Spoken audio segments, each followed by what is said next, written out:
Feminism sold us the biggest scam of our generation. They told us we were empowered, but what did we actually get? Burnout, debt, stress, a double life where we work like men and still carry the entire home on our backs. And here's the truth nobody's talking about. Feminism didn't set women free. It trapped us in a masculine system that we were never designed for. They told us to compete with men, to lead like men, to talk, think, act like men, and now we're exhausted, we're disconnected, resentful, and wondering why nothing feels right. We don't need more feminism. We need to reclaim the femininity that was stolen from us, because that's where a woman's real power has always been.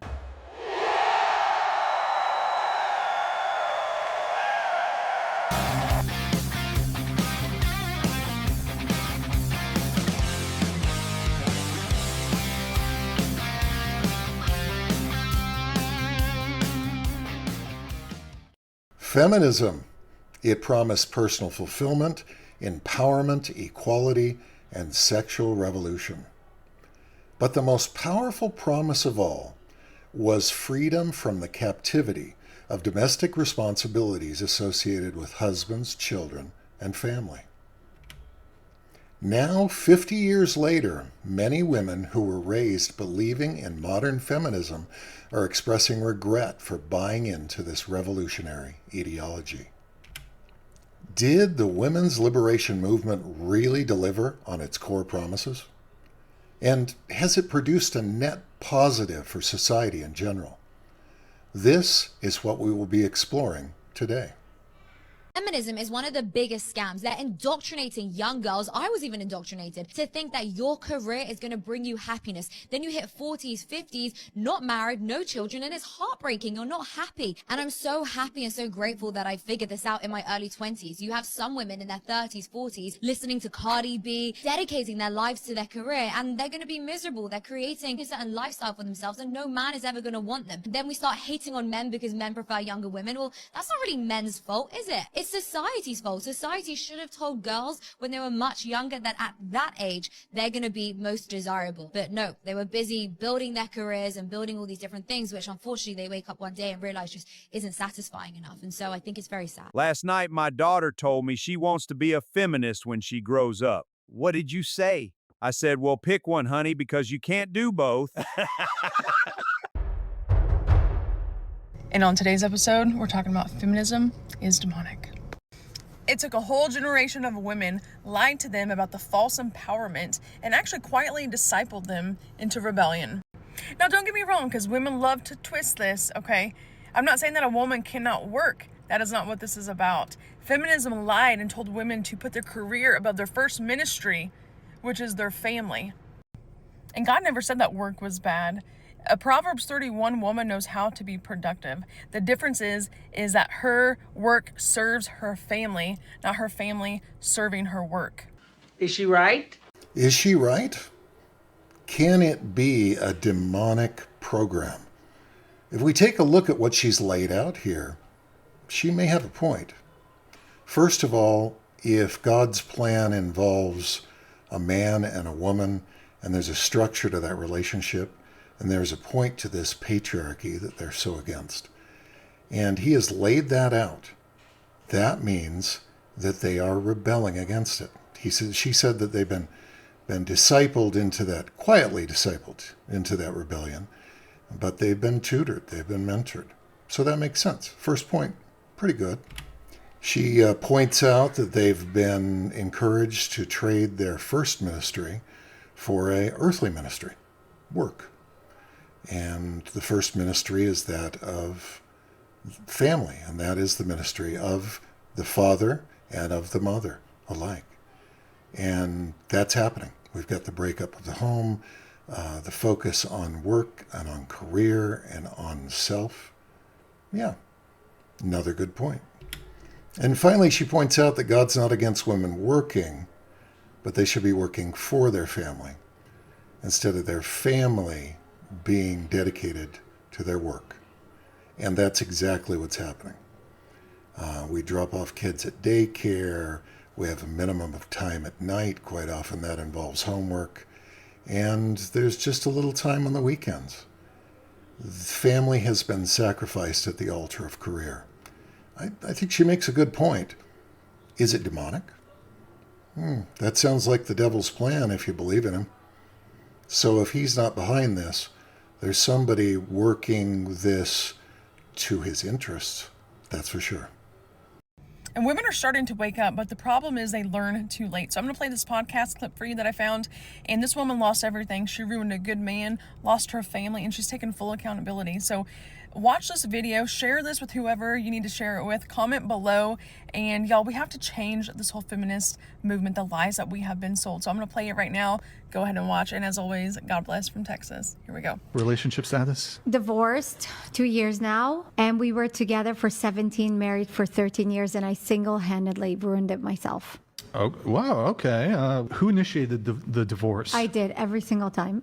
I've asked for it like 100 times, and on the last time he's like, "Fine, you can have it." When's the first time you asked for a divorce? I guess. Oof. I think like a year within the marriage, probably. Yeah, it was really hard. And you were together for 13? We needed each other for this child. And you asked for the divorce 1 year into the 13-year marriage. And then like 10 times more, and then the last time he was like, "Fine, you can have it." Now, and you said it was 100% your fault. I take 100% ownership to what happened because he's the greatest guy in the world. Tell us what happened. Yeah, I ruined him. You ruined him. I did. I don't want to say I ruined him because he's the greatest guy. I hope he gets married and finds the most incredible life. He's still a good guy, but He's the best. You ruined the marriage. I ruined the marriage and his like view of me, basically. I got to give you props for the accountability at Thank least. you. And so what did you do wrong then? So I subscribed to the feminist ideology, which was horrible. I was sent this story. 38-year-old woman decides that she wants a baby and claims that she has been betrayed by feminism. This article is about a woman who did a video for Fox. She was brought on to Fox because of an open letter that she wrote for Business Insider earlier in the fall. And her open letter is entitled, "I'm 38 and single, and I recently realized that I want a child. I am terrified that I've missed my opportunity. I told my friends and family that I'd never get married again. I needed independence, a fulfilling career, and space to chart my own course. And I didn't think marriage fit into that vision. I was content to look towards a future without a husband, children, or the trappings of a traditional life. But then, after a bad breakup and her 38th birthday, she said that she began to feel an incredible urgency to find the relationship and stability to see me through the second half of my life. To my amazement, I began seriously thinking about marriage and children. I hardly recognized myself. I mean, society has told women that nothing matters except themselves, that they don't need anyone else, that they shouldn't want anyone else. In fact, wanting a partner, specifically a male partner, is just indoctrination from the patriarchy. And so you need to completely reject that. Our society needs good women. We need good mothers, we need good families, and we certainly need more children. And I love that she discovered this, even if it's later on. Why would I trade my treasure for trinkets? A wealth of love and adoration for the wages of a modern woman, which is always regret and loneliness. Want to know something wild? Women traded family for a 9-to-5 and then they called it liberation. Just think about it for a second. Our grandmothers prayed for husbands so that they could work hard, raise kids, and build a strong home. That was the dream: security, love, and purpose. Then feminism came along, told women that being a wife and being a mother is oppressive. So what did we do? We left the home to work for men that don't love us at companies that will replace us the second we get burnt out. That's not freedom, that is slavery in heels. Feminism convinced women that family is a cage and working for a corporate job is empowerment. Tell me this, why do so many women hit 30, are alone, exhausted, and wondering why they feel so empty? It's because you can't outsmart God's design. No promotion will ever replace a husband that loves you and children who adore you. So no, I'm not anti-woman, I'm pro-woman, and pro-woman enough to tell you the truth.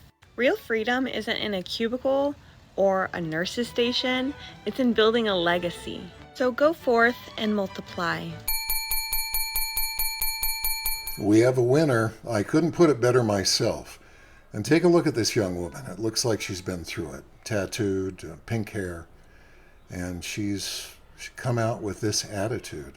I think it's amazing. And it's the kind of girl you need. Tattoos or no tattoos. If you're single.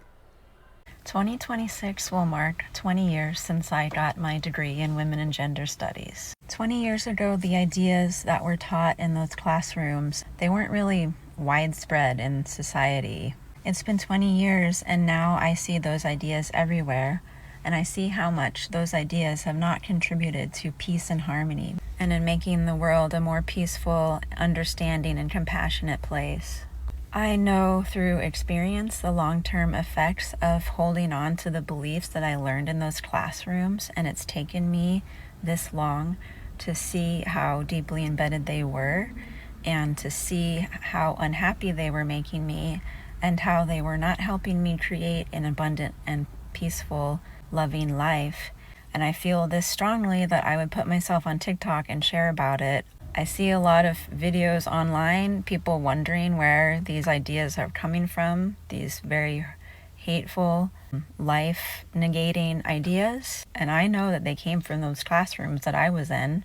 And I can imagine 20 years of people taking these classes and bringing them out into the world.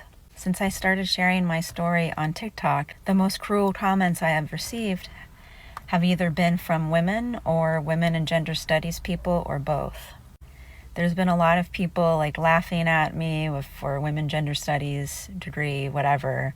But truly, it makes you think if the cruelest comments are from other women and other women and gender studies people. And that is why men are the cause of all issues women face today. Excuse me, but if this is women's studies, why do you only talk about men? Here is a perfect example of the toxic, misogynistic, entitled male. You're making me feel unsafe. Someone call campus police, now. And what do you think society tells them to focus on? Their education and their career. But there's this weird paradox of being overly educated, where it seems like the more degrees these women have, the more classes they take, the less simple things they're actually able to define. Like, what is a woman? Or what is a man? Or, like, my grandma didn't need to have any theory on relationships. She didn't need to have a manual for how to be a good wife. She just knew instinctively. Do you think education is really education? No. No, it's indoctrination. Because tell me why my grandmother, who didn't even go to school, barely graduated high school, can define all those things perfectly and understand what's going on in today's world without any of that. Interesting. Not education, indoctrination. It makes me think of a scripture, 1 Timothy 4:1. Now the Spirit expressly says, in latter times some will depart from the faith, giving heed to deceiving spirits and doctrines of devils. If you go into college or university and you know the difference between a man and a woman, and you come out and you can't tell the difference, you have been influenced by something quite powerful. Feminism's this way. They teach it heavily in university. And somebody can go in believing in a traditional family and that structure and a traditional lifestyle and come out thinking somehow they have been oppressed, their parents and grandparents have been oppressed, and they need to rework their life, their plan for their life completely. In a previous video, we saw someone talking about this being demonic, and we discussed that it seems to fit that profile. This sounds like the indoctrination of demons and of deceiving spirits. And why does it sound that way? Because it completely reworks God's plan. It reworks it, it undoes it, and it neuters it. Those are doctrines of devils. I feel like modern day feminism has become so toxic. And it started with this idea that we are equal. And yes, we are equal in value, 100%. We are not equal in traits. And let's stop pretending that we are. All modern day feminism has done is demasculate men. And we are raising boys. We're not raising men anymore because of this. And it is heartbreaking. This idea that as a female, I'm going to go to war, or I can, work these construction jobs, lifting all these heavy things. We're just not built the same. And just as men could never bear children, that's something only a woman could do. We bring life, we bring energy, we bring peace, we bring, give a woman a house, she makes it a home. That's what women bring. But to pretend that women are going to go out there and perform the jobs that men do and provide the safety and the security is so demasculating of what men bring to the table. Feminism destroys women's lives by telling them that in order to be valuable, they must completely abandon and reject the beauty of their femininity, and instead, they must adopt the most superficial aspects of what makes a quote-unquote man. And not only adopt those aspects, but to be better than men at those very same things. For example, they say, okay, men go out there and, they get some type of job, and then they rise up the ranks in that job and become a somebody in that job. Now, you can become better than a man by going into that job and rising higher than him, and to abandon everything else in your life. You want a family? Doesn't matter. You want a husband, kids? Doesn't matter. Your job now to become valuable is to rise as high as you can in that man's world. Secondly, you want relationships? Not good enough. Instead, you must find as many dudes to lay up with as humanly possible, because that's what dudes do. That's what y'all are told, right? All men would just lay up with anything. So you must do that, but instead you must outdo the man in how he does it. And so if he's got 10 bodies, you got to double up and get to 20. If he's got 20, you got to get to 40. This is the insanity of feminism. Feminism does the exact opposite of what it promises women it will do for them. It promises to empower when in truth it disempowers. It promises to uplift when it truly drags you down. And it promises to make you feel valuable while stripping away the very core of your own value. Feminist women today have happily agreed to trade the gift of femininity for the worst kind of masculine traits, like being loud, dominating, hypercompetitive, argumentative, foul-mouthed, and pathologically promiscuous. And to this I say, the devil is truly the greatest salesman ever to be placed upon this earth. This video is brought to you by dizzynomore.com, featuring Divertigo, all-natural motion sickness and vertigo relief. You just put a drop of this oil, Divertigo, on your finger, and you rub it in the soft area on the side of your head, just behind your earlobe, and within 5 minutes, you'll have relief from car sickness or dizziness or both. Guaranteed. Check it out. Hey guys, if you or someone you love struggles with chronic dizziness or imbalance issues, or if you suffer from motion sickness such as car sickness, you'll probably want to pay attention to this.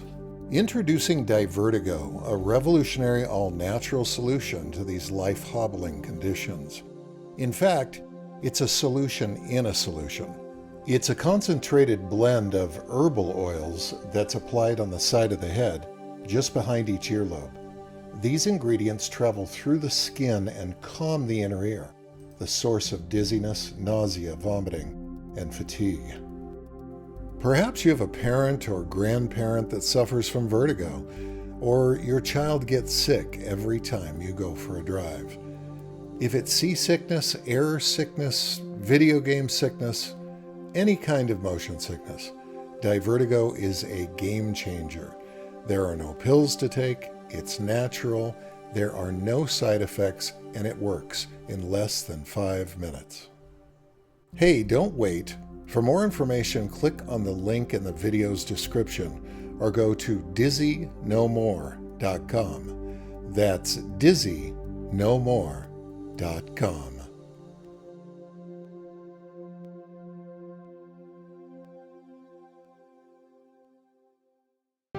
Feminist history changed everything, but not for the better. That's the sting. Relationships are strained, families torn apart, children left alone, it's breaking hearts. Feminist history, what a ride, but look at the damage society cried. Oh, feminist history, not so grand.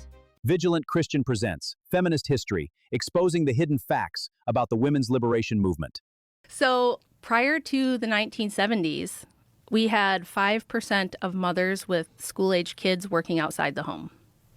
And for all of human history, even during the Industrial Revolution, 17, 18, 1900s, like you said, in the 40s and 50s, you could be a janitor and support a family and have 4 kids on one income. And something shifted in the 1970s, and it's never shifted back. So it can't be like how the stock market's doing. It can't really be like all these other independent economic factors that have shifted and changed and been so different over the course of the last 50 years. The one big thing that we changed is we pushed women into college and into the workforce. And by the 1980s, they were on par with men in workforce participation. So in the span of about 20 years, we almost doubled the labor force by pushing all the women in. And men's wages have never recovered. So now you are stuck in a 2-income trap where even women who want to stay home and even dads who would love to have their wife home with their kids, it's really tough. The 2-income trap. Do you hear that word, trap? Somebody has to consciously plan to set a trap. And this is real. It's really happened. I started elementary school in the late 60s. When I was going to school in the beginning, all the little girls, still wore dresses. So I watched this happen, and it certainly seemed to be by design. And here we are all these years later, and we are in a trap. Prices keep going up. There's no way that your average family can have a stay-at-home mother now. They've closed the door on that. Wages stay the same, prices go up. Things like cars, they've doubled because of technology and because that too seems to be planned. You're not going to have a large family if you can't afford an $80,000 car. So here we sit, and they have been successful, and the question is, what do we do now? I don't know. I believe God has a plan. I think we need to get in tune with it. And I think we need to stop participating with the devils that designed this trap. So why did women entering the workforce keep men's wages stable or keep them from going up along with the inflation? It really fundamentally changed the economy. I have a friend named Aaron Clary who wrote a book about this. It's an analysis of what he calls a female-based economy, where it's more consumer-driven. Women are responsible for 80% of consumer spending. And now that they're all educated and in the job market, we have a lot more of things like HR departments, psychology, sociology. The economy shifted away from being like manufacturing and production and more male-dominated things to we have all these women coming out of university, and what do they get degrees in? I think 80% of psychology degrees are earned by women. And then despite all our efforts to push women into STEM, there's still maybe 20% of STEM degrees. So we have all these very educated women, and we have a lot of kind of fluffy jobs, like office jobs, HR jobs, social media managers. And mostly women do a lot of the same things they used to do in the home. So they're nurses, they're early childhood educators, they're retail workers, they're cooks, they're housekeepers. They're doing a lot of the stuff they used to do, which the Marxist feminists called unpaid labor, right? This is the myth of women's unpaid labor. So instead of cleaning your own house, educating your own children, cooking meals for your family, maybe for your parents or grandparents who can't cook for themselves, all the things we used to do for our own family, clerical work, bookkeeping for your husband's business, things like that. We're doing those things for corporations. So that, and this was kind of by design. A lot of the book is about the fact that there were people who pushed feminism, and it wasn't because women were oppressed and they cared about the position of women necessarily. It's because the same people who pushed, the 19th Amendment and pushed progressivism and feminism were the same people who drafted the Federal Reserve legislation, came up with the income tax, came up with the compulsory education system. And especially on the Marxist side, they pushed feminism because they said if we can push mothers and women into the workforce and we double the workforce, workers of the world unite. You know what I'm saying? So it's like we have this huge workforce, and through the university systems, we can kind of propagandize the young women to be socialists and to be Marxists because they kind of tend that way anyway. The way that women's brains work is very communitarian for a reason. We're moms, you know? So it's very easy to radicalize. And this isn't my opinion. Like, I go over in the book how you can just read the writings of these people. And they tell you, August Babel, Alexandra Kollontai, Margaret Fuller, like all these early 1800s writers were saying, we need to get women away from the home and away from being mothers and push them into the workplace, because then we can politicize them, we can motivate them into becoming revolutionaries. And that's how we'll get the numbers to make this work. Wow. Yeah. So now, instead of staying home with your kids and doing all these things for your family, for your community, you're doing them for a corporation, and you're paying income tax, you're paying all the other taxes associated with having to work outside the home, gas tax because you're driving back and forth to work, payroll taxes, all that kind of stuff. And you are away from your kids all day. Where do they go? They go to public schools, where the public school system then can dictate to them what the values should be, how, you know, what the worldview should be instead of the parents. It's a mess. That word trap keeps coming back to my mind. Go and work for a corporation. You'll be fulfilled. You're not fulfilled at home. Make your husband do half the domestic chores. Of course, half of them will be waiting for you as well when you get home, even if you can work that out. Farm out the care of your children to someone else. Pay someone else to raise your children, because that's not fulfilling either. It sounds like it was a pack of lies. And now we find ourselves trapped, as we discussed earlier. Now, a video about the lies of second wave feminism would not be complete without including one of its greatest propagandists, and that's Gloria Steinem. I remember as a child Gloria Steinem. And I don't think there is one person in modern feminism that radicalized more women than Gloria Steinem. I believe she gets a lot of credit for where we're at right now. So I wanted to wrap up this video with some Gloria Steinem quotes and follow along with me, because it turns out that it seems as though she's almost some kind of prophetess. It's amazing that her quotes from the past have come true. The first one is, women may be the one group that grows more radical with age. Yeah, pretty much every woman has become somewhat radicalized on some level where modern feminism is concerned. The next one is, one day an army of gray-haired women will quietly take over the earth. Well, they're not all gray-haired. They have different colors of hair, and of course, many of them have pink and blue hair. But what she said is true. This has not just happened in the United States. This has happened in other countries. It has damaged Japan. It has severely damaged the society in South Korea. And the list goes on and on. And she was right. These things are happening. Next, we've begun to raise daughters more like sons. But few have the courage to raise our sons more like daughters. That sound familiar?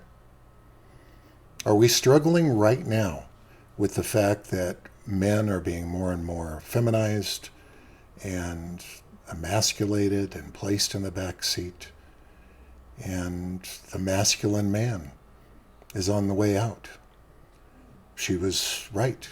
When you raise your daughters to be men, somebody's got to take a back seat to that. It becomes a competitive exercise. And it's like you and your daughter are telling your son, hold my beer. So what she said was true. She's encouraging women to raise their daughters like sons, which they did. And she wanted the men to be weakened and emasculated. Spooky, huh? How about this one? We are becoming the men we wanted to marry. See, she wanted you to become, if you're a woman, she wanted you to become a man all along. She's admitting it. And this one, far too many people are looking for the right person That's Mr. Right. Instead of trying to be the right person. So again, a lot of these women think that they've become the man of their dreams, the man they've been waiting for. And she's encouraging them, hey, you don't have to wait for the right person. You don't need a man. You can become that man. You just need you. And finally, a liberated woman is one who has sex before marriage and a job after. So essentially your priorities are to be gainfully employed and promiscuous. So there you go. The worst traits of the worst kind of men, and that is what they promote. Not so much being gainfully employed, but being promiscuous and loudmouthed and controlling and obnoxious and on and on and on. These are not the best traits of men. If you're trying to be a man and you're emulating these things, in my opinion, that's no man. Anywho, that is Gloria Steinem. Well, anyway, there you have it. I think that's enough of that. Do me a favor. Everyone likes to be liked. I'm no different. So like this video if you will. Subscribe if you want to watch more videos like this.